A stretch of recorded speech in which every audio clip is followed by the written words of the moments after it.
Gece ve gündüz. Hiç bitmeyen bir savaş halindeler. Ta ki 21 Aralık'a kadar.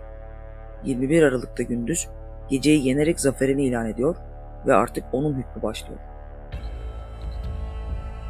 Türk mitolojisinde 21 Aralık'tan yani en uzun geceden sonra günlerin uzamaya başlaması Nardugan Bayramı olarak isimlendiriliyor. Diğer bir deyişle gece yani kötü, gündüze yani iyiye yeniliyor. Moğol dilinde nar güneş anlamına gelmekte. Tugan ise Türkçe'de doğan demek.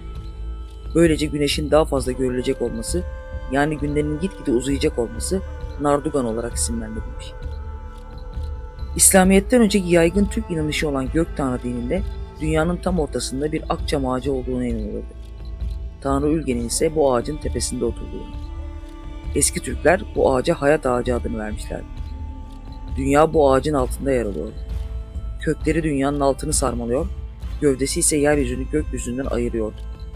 Daha da önemlisi akçam ağacı gökyüzünü tutuyor ve tabiatın üzerine çökmesine engel oluyor. Yapraklarını dökmüyor, kışın en soğuk, en karanlık günlerinde bile yemyeşil kalıyordu. İşte bu yüzden hayat ağacı Türkler için kutsaldı.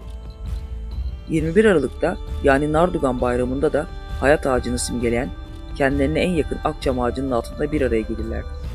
Tabii ondan önce yapılması gereken başka birçok şey daha vardı. Örneğin mutlaka yaşadıkları yeri ve çevrelerini detaylıca temizlerlerdi.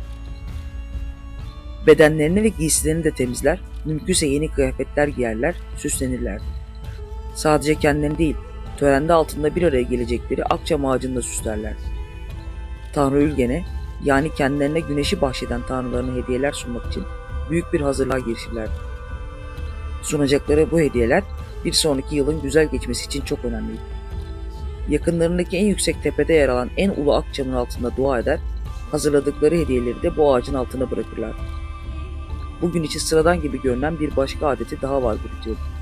Bu törene katılan kadınlar hazırladıkları 5 şeritlere Tanrı Ülgen'den istediklerini, hayal ettiklerini, dileklerini yazarlar ve akçam ağacının dallarını asarlar. Size de tanıdık geldi mi? Bu ritüel sırasında bölgenin en yaşlı ve en bilge kişisi gruba önderlik ederdi. Nardugan Bayramı'nın öne çıkan bu bilge ve yaşlı kişisi Ayaz Ata'nın bir simgesi. Peki Ayaz Ata kim? İslamiyet'ten sonra Hızır ile özdeşleşen, birçok özelliğine göre de Noel Baba'yı anımsatan yine oldukça tanıdık bir figür. Efsanelere göre yılın en soğuk zamanlarında ortaya çıktığı için Soğuk Baba ve Kış Babası olarak da isimlendirilen Ayaz Ata, kimsesiz ve yardıma muhtaç olanlara gizlice yardım ederdi. Çoğunlukla torunu olarak betimlenen bir kız çocuğu da bu iyilikleri yaparken kendisine yardım ederdi. Bir de geyik figürü var elbette. Hani Noel Baba'nın hediyelerini dağıtırken bildiği kızağa çeken geyikler. Geyik, Türk mitolojisinde Tanrı'nın hayvanı olarak kabul edilir. Kutsaldır ve avlanmasının uğursuzluk getireceğine inanılır. Avlanan bir daha iflah olmaz. Avının girdiği ev bereket yüzü görmez. Gelelim tarihin puslu tarafına. Nardugan Bayramı ve Ayaz Ata'nın gerçek mi yoksa uydurma mı olduğu uzun yıllardır tartışılıyor. Her konuda olduğu gibi bunda da toplum ikiye bölünmüş durumda. Oysa Sümerolog Muazzez İlmiye Çağ'a göre bu bayram ve kutlama ritüelleri Hunlar tarafından kavimler göçü yoluyla Avrupa'ya taşındılar.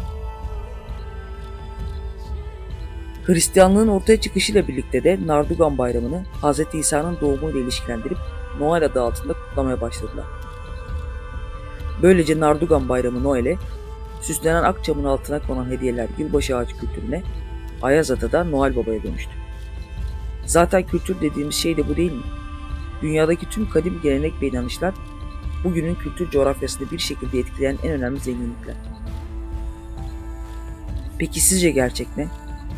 Nardugan Bayramımız kutlu olsun.